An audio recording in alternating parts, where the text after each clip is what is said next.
ये बात है एक ऐसी सुबह की जो धीरे धीरे शाम में बदल रही थी और मैं भी अपने काम में बिजी था। चेहरे पे थोड़ी सी उदासी, थोड़ी सी खुशी, और तभी अचानक मेरा फोन रिंग होता। एक दोस्त का फोन था, मुझे हॉस्पिटल जाना था कुछ कपड़े और सामान लेकर, और तब तक शाम से धीरे धीरे रात हो रहा था। मैं हॉस्पिटल पहुंचा, पेशेंट को देखा, उससे मिला, और ऐसा नहीं है कि मैं एक पेशेंट को देखा, वहां पर तो बहुत सारे पेशेंट थे। कुछ लोग रो रहे थे, कुछ लोग के पास पैसे नहीं है और वो उदासी उनके चेहरे पर साफ दिखाई दे रही थी, और किसी के पास पैसे हैं तो अब उसका पेशेंट कभी उठ नहीं सकता।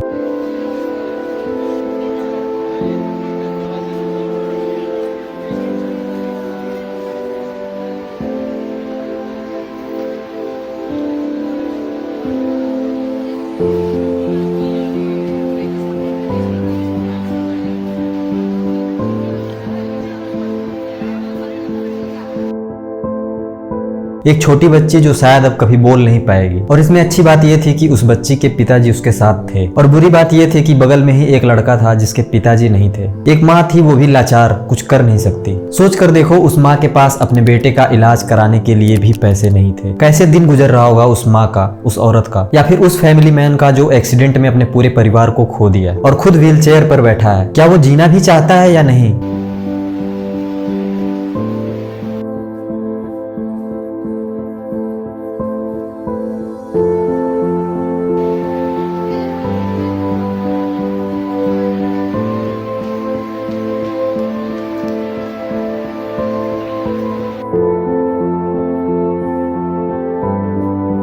लोगों को इतना लाचार और उदास देखकर मुझे लगा क्या यही नर्क है? लेकिन हॉस्पिटल तो नर्क हो नहीं सकता, लोगों की परिस्थितियां हो सकती हैं। यही सब सोचते सोचते सुबह हुई, मुझे घर भी जाना था। मैं बाहर गया, चाय पिया, थोड़ा दिमाग शांत हुआ। थोड़ा आगे गया तो निकलते हुए सूरज पे मेरी नजर पड़ी, और उस नेचुरल ब्यूटी को देखकर माइंड खुद ही हील होने लगा। बगल के पार्क में बच्चे टहल रहे थे खुशी खुशी, उनके चेहरे पर कोई उदासी नहीं, वो खुश थे। एक बूढ़े दादाजी 70 की उम्र में साइकिल चला रहे थे, वो भी खुश थे। ठंडी ठंडी हवा, बगीचे में फूल, नदियां, हवाएं, चिड़ियों की आवाज, सब सुनकर मन को बहुत सुकून मिला। फिर दिमाग में आया कि यही स्वर्ग है क्या? बट एक पार्क और जलता हुआ सूरज, चिड़ियों की आवाज, दूसरों की खुशियां, ये स्वर्ग कैसे हो सकता है? लोगों की परिस्थितियां हो सकती हैं।